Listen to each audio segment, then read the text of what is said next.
Good morning, my brothers and sisters. Welcome on this Sabbath morning to episode 9 of Be With Me in the book of Titus.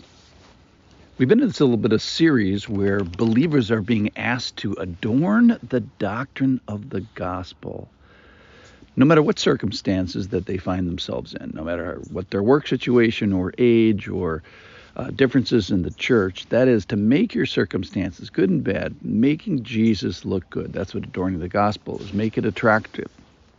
Today I'm going to call this a people for his possession.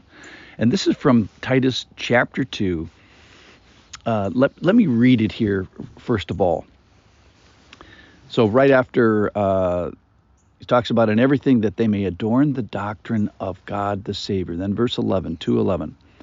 For the grace of God has appeared, offering salvation for all people, training us to renounce ungodliness and worldly passions and to live self-controlled, upright, and godly lives in the present age, waiting for the blessed hope, the appearing of the glory of our great God and Savior, Jesus Christ, who gave himself for us to redeem us from all lawlessness and to purify for himself a people for his own possession who are zealous for good works.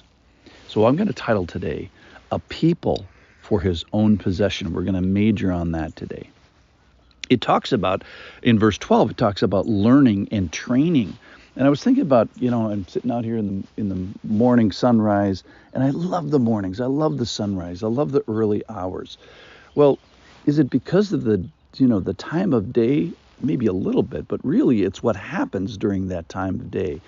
And it's who visits on that, time of day.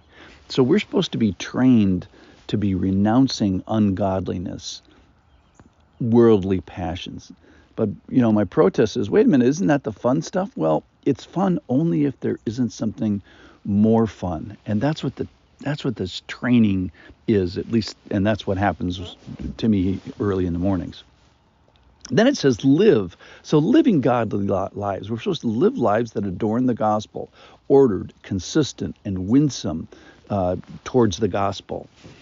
And when is that? Well, now in the present age, all I have is today. All I have is today to live right and to live well. In a sense, verse 13 talks about waiting. So the Christian life is partly about waiting. We have a hope about something else is coming. Something is coming down the pike. We have a hope in his appearing. We have a hope that our sin tickets have been paid. We have hope that he has tasted death for us. So we're supposed to be living now, learning now, but waiting for then.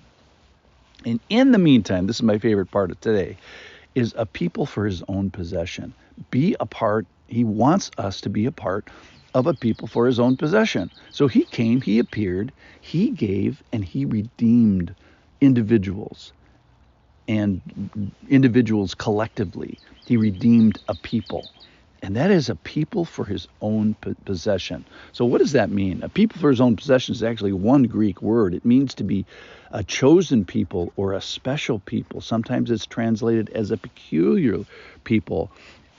Or privately owned. I was thinking the illustration for today is someone walking down the street with a sweatshirt that says property of, and then kind of in printed letters, the Dallas Cowboys or something. And similarly, I think we are walking down and gathering this morning on this Sabbath day. We're walking together, and we should all be wearing our sweatshirts that say, owned by Jesus, property of Jesus, paid for, possessed by Jesus.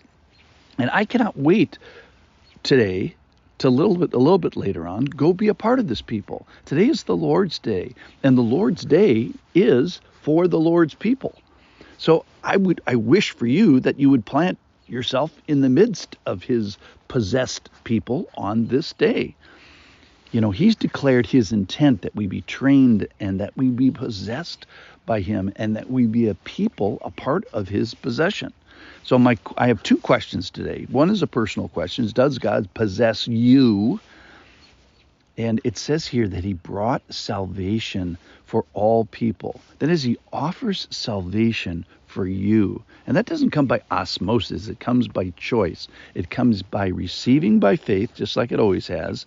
And then following that is living like it. So if you haven't been possessed by him, get possessed by him today. It's not difficult. Jesus, I receive you. The second question is, does God possess the people that you are going to be with this very Sunday morning? So are the young and the old, the men and the women, the bondservant and the master, the parents and the children, husbands and wives, the elders and congregants, are they all adorning the gospel by being possessed individually and possessed corporately? And if not, I would say go find such a people. I think it's a godly thing to do. I think that is a godly charge. So in the meantime, live and learn and wait. Those are our individual charges. But then he says, don't do it alone. Do it as a part of a people of his own possession. God feels passionately about this. He's chosen this people. He's declared them as special, as peculiar, unique, and privately owned.